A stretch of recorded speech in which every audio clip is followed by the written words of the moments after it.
Welcome! In this lesson, we will define attributes and explore how we can access them. When our character begin play, we specify the owner and avatar of our ability system component by calling initAbilityActorInfo. The owner is the entity that owns this component, which can be a player controller, player state, or pawn. In this example, we want our owner to be a pawn. The avatar actor is the physical representation in the world, and in this case, we use this to refer to the character. Now let's move on to the attribute set. Under the public section, I define the constructor. Next, I declare an fGameplay attribute data for health, marked as blueprint read-only and placed under the stats category. I also define max health with similar properties. We start implementing the constructor. Before we begin, let's add the macro that allows us to access, get, set, and initialize attributes to our header file.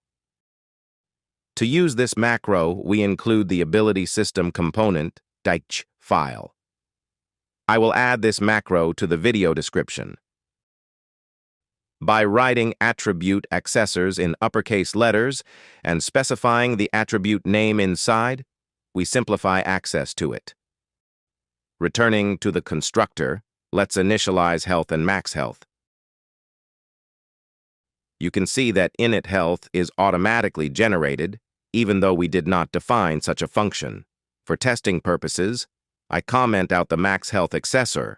As you can see, it generates a compilation error in the CPP file.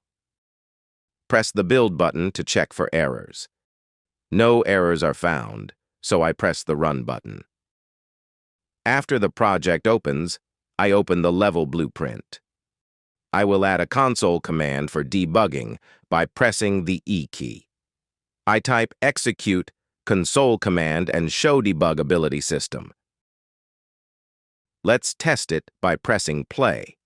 I press the E key and the information appears on the left. As you can see, health and max health are initialized to 100. Until the next lesson, farewell.